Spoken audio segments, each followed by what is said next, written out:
What's up, ladies and gentlemen? This is Hey Roo the Guru, aka Soccer God, Studio One Live Productions. I am trying to figure out what is the temperature and what is the national media's perception of Miami. Let's go. True. This is a true story. Coach Bowden said, when we played our first game against Kansas and beat the brakes off them, protection was perfect the whole game. Run game was kicking ass, flash pat.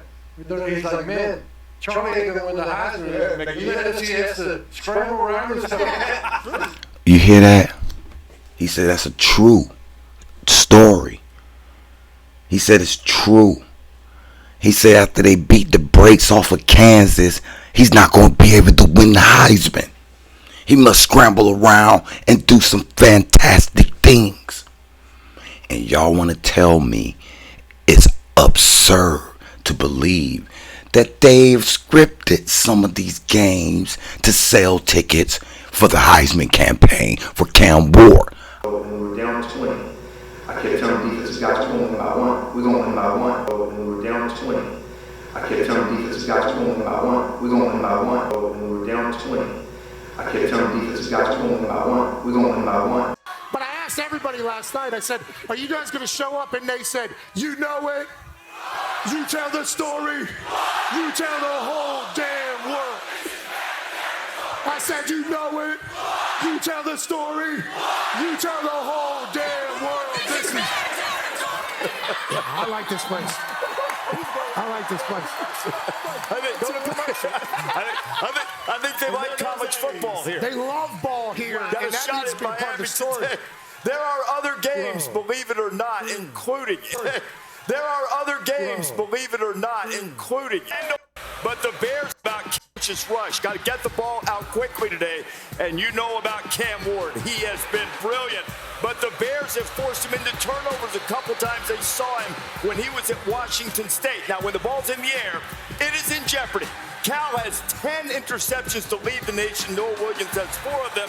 And Miami's right behind with 9 picks. Michelle Powell, the Washington transfer, has 3 of them. You know, you look at this right now, and teams have started to establish some identities.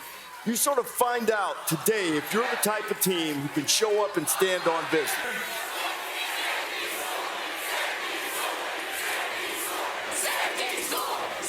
Safety school. It's got something at the end. Nah, yeah, they're saying another couple words, too. Which I'm happy to hear. It happens out here, too. Going on. Doesn't happen much. That's great. It's a smart crowd. But I think Miami has proven they can score points. They got to play a little better on defense and not turn the ball over. To that point, I think, I've been very lucky to be a part of College Game Day here for a few years, and it feels like this is one of those weekends that you would come out and say, hey, one of these teams is going to lay an egg here. Yeah. Now, is it a chance that it's Miami traveling all the way out here to Berkeley? I think there's a chance. Cam Ward and this Miami team snuck out of the Virginia Tech game last week with a dub. Did. I mean, that was a sneak out. Now you got to travel. You got to handle roll on you. It's going to be a tough one. I didn't know the second verse. And there's a third. And a fourth. That'll go all night, I guess, which is what Miami needs to worry about. This place is going to be a buzzsaw. And I know Cam Ward, his story is a phenomenal one. 2 years at Incarnate Word, I believe. Then he goes to Washington State. Now he's prepared to be the Miami quarterback. He's calloused. He's talented. He's accounted for 20 total touchdowns. He's the man. But it's going to be tough. Okay, they're saying truck Miami back to South Florida, I think is what they're saying, which is very kind to them. They want to get them out of town properly, but this could be a tough place to play, and I think the travel is certainly a part of it. Yeah, it's going to be, and they're 1-1 against Ward in his career. They've beaten him once, although he has put up some numbers. Joined by a guy who's walking right into the Bears' den, Mario Cristobal, the head coach of Miami. Mario, you have experience here. Cam Ward has experience here against Justin Wilcox and his teams.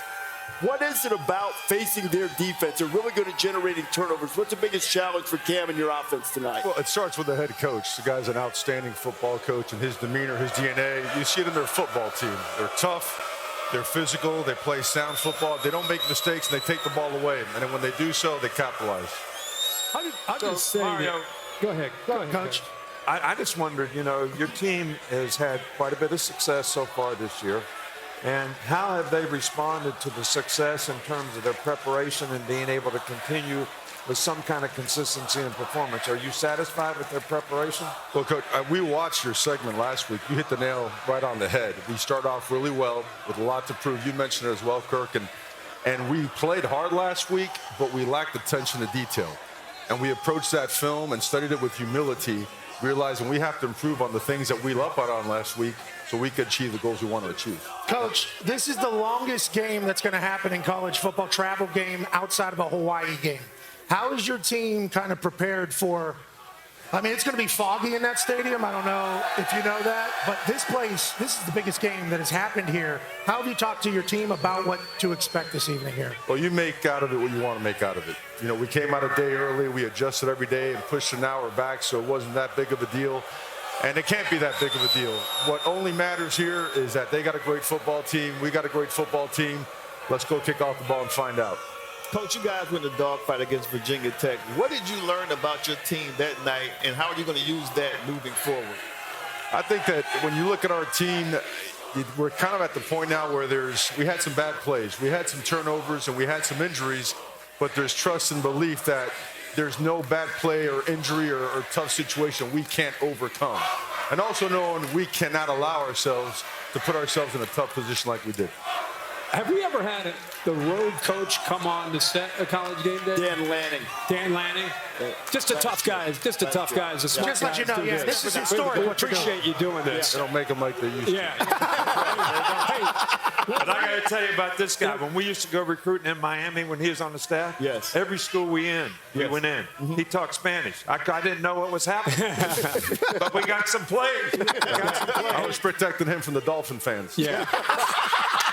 Hey, Mario, go back to what Butch Davis did after you left as a player at Miami. It was a little bit slower than I think the fans wanted. He got in there 95, 96, and then they benefited in 99, 2000, 01, 02. But he built it the right way. It took time.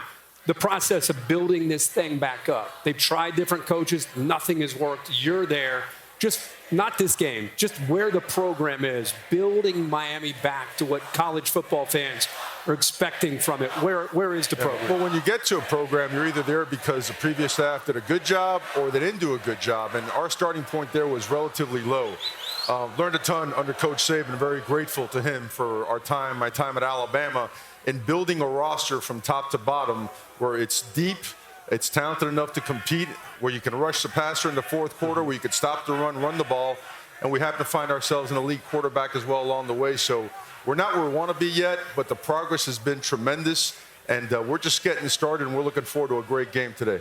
I really see the progress in your team in the trenches. You know, your offensive line looks like an SEC offensive line. I mean, you guys are big, and you're making progress on defense, so I think that's important in building the program.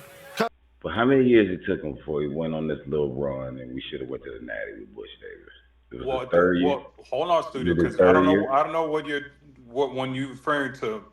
I'm talking about Butch Davis. There's only one Butch Davis. And we had one tenure in Miami. And I'm asking a simple question. What year was it Butch Davis went on and won the Super Bowl and knocked off Florida? Third year. Third year. 2000. Okay. So year 3, he loses his first game to Washington. Butch Davis did.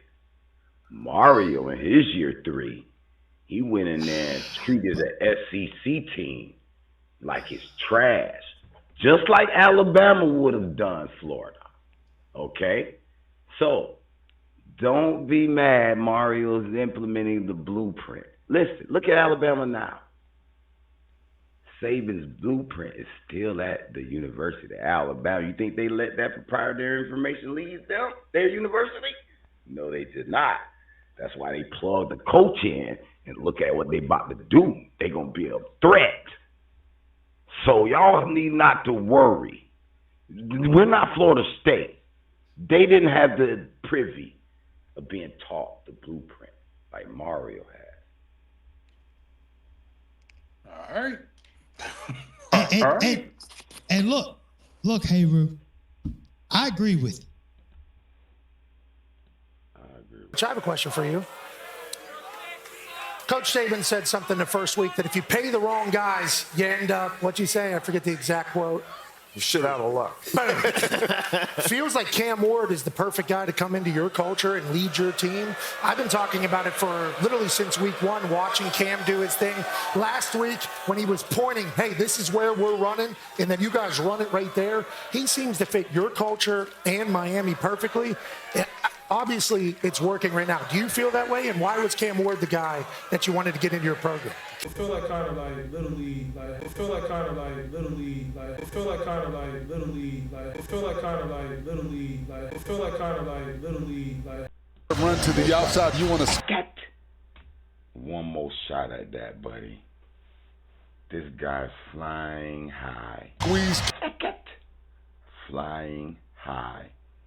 Make flying high. Boy, that Cam Ward, boy. That boy out there playing Madden. Let's go. Cam Ward is a tough dude. He's an alpha, and the guy doesn't flinch. So the best part about him is if there is a bad play, he follows up with a great play. And all he cares about is winning. He could care less about accolades. He couldn't care less about any kind of award outside of getting that W at the end of every single game. So he's a blessing to have, blessing to be around. He's surrounded by some awesome young men. I think you made a great decision when you said you're going to go in the swamp and open the season with Florida, and you had to have a guy that could go in there and do it, and Cam Ward did it. And the guy he'll be facing tonight, Fernando Mendoza, is not only a Miami native, not only went to the same high school Mario did, but Fernando's dad and you were teammates in high school too. So that'll be a fun matchup tonight. Mario, great of you to come in the middle of this and talk with us this morning. Mario Cristobal, the head coach. Make some noise, please. Hey, look, there are a lot of people here that are going to be inside that stadium. Play with an onside kick. Try to get the ball back to potentially tie it, but couldn't. So the Canes win 52-45. They stay undefeated, and there you see Kill It Cam. 7 straight games with 300-plus pass yards.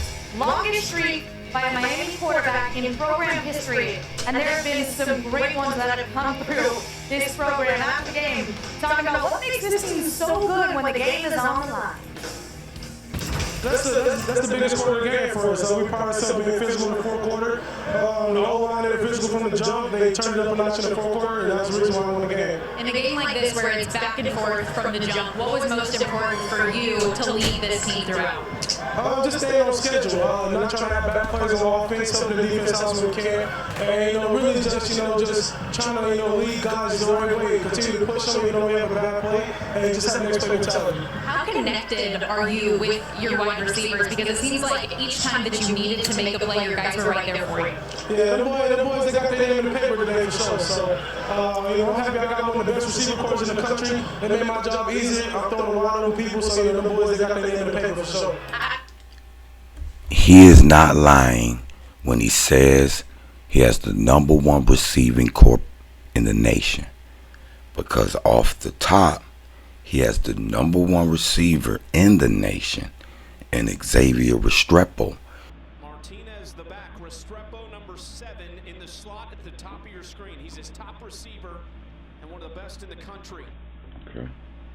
Ward, look. Good block. Good hand on hand. In that direction. Now Good hand on hand. Okay, Bell. Getting set for your man. Boom. Kick out. Boom. Ward, quick throw on an out pattern to Restrepo. Boom. Restrepo. Ooh, look at Restrepo. Put the hat on this man. Oh my goodness. What's wrong with you, boy? You all right? I hope you all right, boy. I hope you all right, boy. You all right, boy? Oh. He's old.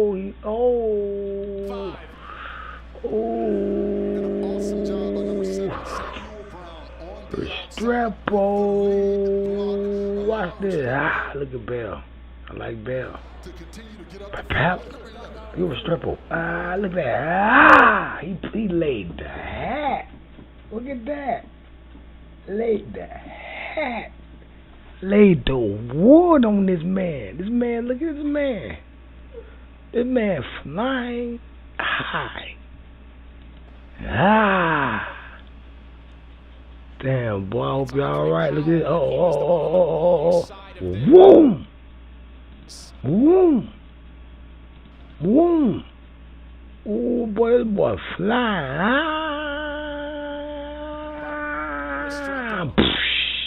Oh. Collision. This man look dead. This man look dead right now, dog. I ain't gonna even lie. Boom. Boy, you got on the fake number 7. Boy, don't you ever wear my number again, Xavier Restrepo told this young man. And I've been saying that since the beginning of this year. Okay? I've been telling you guys that Xavier Restrepo, as a freshman, was the only guy to maul somebody in the Alabama game. And that proved to me he was a dog.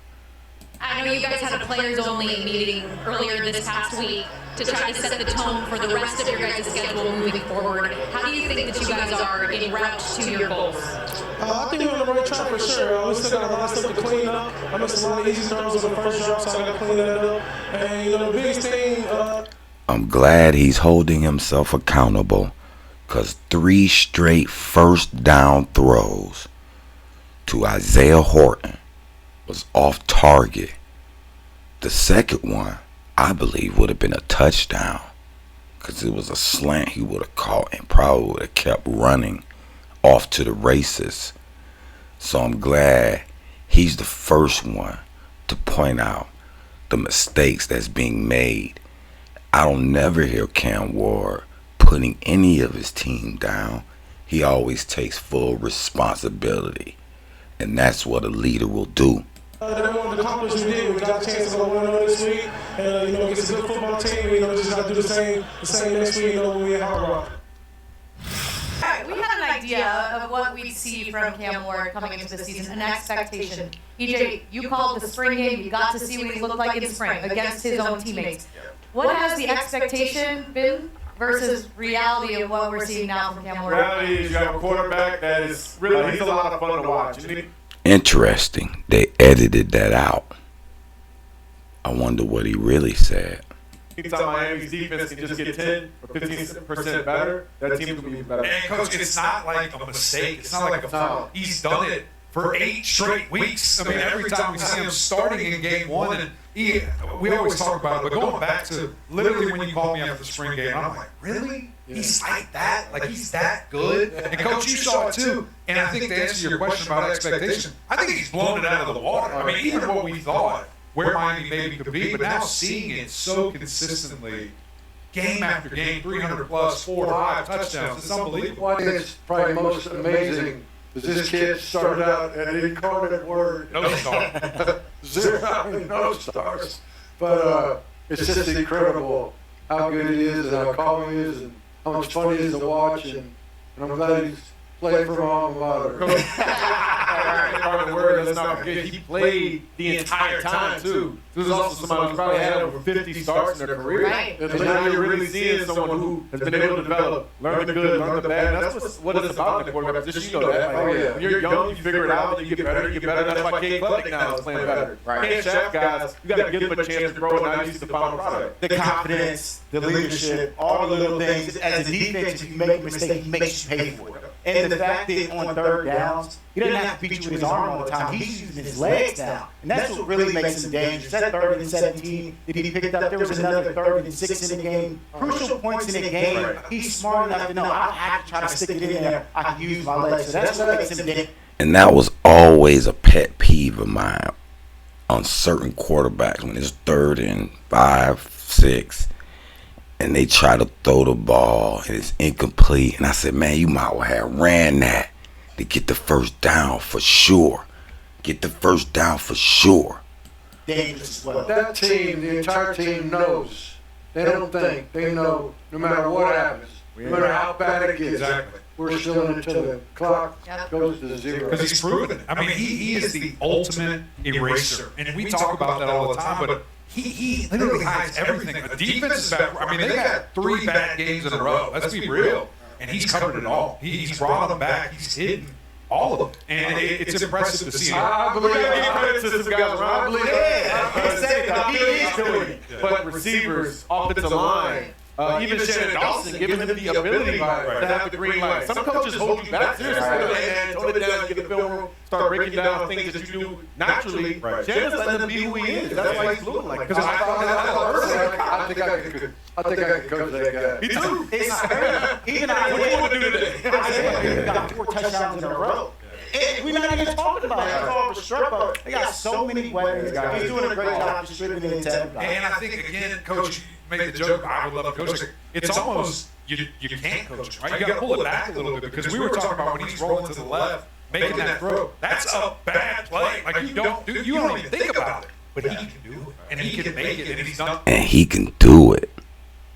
And he can do it. So, if you're trying to tell me that you don't believe Miami can be any of these top 10 teams, you're foolish right now because Cam could do it. I don't see any team out there right now that's looking like a juggernaut that we don't have a chance against. He can do it. Done it before. And so that's what blows me away with this performance, the confidence that he has, and then time and time again, he's doing it. And the guys that I've seen do that, and I think of Patrick Mahomes, they earned that right. Exactly. Because the trust there from the head coach or from the offensive coordinator, they know at the end of the day, push come to shove, when we really need a play to make, he makes that right play. Sure, he's going to have some stuff, we throws an interception and all that kind of, but ultimately, as coach, you give that because you can trust him, he's going to make the right play. I think that's what's frustrating about Miami is we see what they can be in the fourth quarter, late in games. It's like, do that the entire game. It's not winning, though. Yeah, of course they are winning, but it's like, don't make it so hard. And they had some help a couple times where Look how he looking at him. You see his eyes? He said, man, y'all know Miami's a part of this establishment this year. You know they paid for it. You know these games have been scripted and they're spotting points. So I don't want to hear you talk about not making it hard for them, because we want to make it hard for Miami. We always did, even though they paid their way in this year. We still don't like them, buddy. See, look at his face. Don't say that. He's looking like, don't say that. You're new, you're not. Don't say that. Don't say it. Look at it. His face still got that face like, don't say that. Don't you say that. Look at his face. Is still. They had to take it off, the camera off him. They had to take the camera off him. And he's like really serious. Like, no, man, don't make it that hard for us, man. What y'all doing? Because you don't know what's going on, buddy. All right, do this early. Get it out the way. Like, stop making us nervous about it. It'll be too boring. Did you hear Mark Richt say it? It'll be too boring. Listen, I knew the Cal game, we weren't going to blow them out when game day spent all that money going out there, never being out there before. You think they're going to allow us to blow them out and empty the stands before halftime and everybody cut off the televisions or change the channel before halftime? He said it's going to be too boring. Hold on. That's exactly it's true. This is a true story. Coach Bowden said when we played our first game against Kansas and beat the brakes off them, protection was perfect the whole game. Run game was kicking ass, flash pat. He's like, man, Charlie ain't gonna win the Heisman. You let us see he has to scramble around and stuff. You hear that? He said that's a true story. He said it's true. He said after they beat the brakes off of Kansas, he's not going to be able to win the Heisman. He must scramble around and do some fantastic things. And y'all want to tell me it's absurd to believe that they've scripted some of these games to sell tickets for the Heisman campaign for Cam Ward. I'm all for it because I know this is a business now. And all across the board, when these television companies spend hundreds of billions of dollars to these conferences, you think they're going to want the ratings to drop? You think people aren't going to stop tuning in? A 50-something to nothing blowout? Man, y'all better wake up and smell the coffee. Don't block so good. Don't block so good. Don't block so good. Let Cam be Cam. Spot him some points so Cam can come back and knife it and carve it and look spectacular. And look at all the media with their laughs and keys. And y'all think, hey, Ruda Guru is crazy. Please. They can't get it past me, buddy. The defense, 3 straight games, has allowed an average of 39 points in those games. They have to shore up some things defensively to be a complete football team, but no doubt the offense makes up when the defense does make mistakes. I do want to talk about something else a little further on the Louisville side of things. Dive deeper into that play in the fourth quarter. Bad call. I don't know how you overturn it. I really don't. This has happened multiple times, so it's disappointing. What has happened multiple times? You weren't part of those games, sir. So why would you even point it out multiple times? What? What? When? Which game? Point out these multiple times in the game? Did they make multiple bad calls in this game? Or are you referring to the Virginia Tech call where the ball was clearly in the air? No one had possession while everybody was laying on their backs. Or this game, it's clearly an arm going forward and the ball went forward. But I don't know. I guess I was wrong. But look. You know what else has happened multiple times? Y'all lost multiple times before y'all even got to this game. Y'all lost multiple times. That's what has happened multiple times. That's a fact. Now what you stated is a judgment. You're making a judgment. It's your opinion. It's not a fact. Because they got the right call, buddy. Looked to me like it was humble. Jeff Brown may be getting a slap on the wrist after those calls, but I'm sure he's okay with it. I ain't mad at him. It was a fumble. What say you? Let's see it again right now. Let's break it down. If we got some angles, let's... Oh, stop it, big bro. Stop it, big bro. It was a fumble, huh? What were you looking at? I'll go back before you go. What's about that? I love Kenny Wright. That play right there, that is a four back. And he's still in the case here. It's a foul. It is what it is, and guess what? At the end of the day, Miami remains undefeated. They walk away with a win, and we'll go back to the drawing board. Go back to the drawing board. Thank you. Thank you. Send their ass back to the drawing board. Appreciate you. Appreciate you.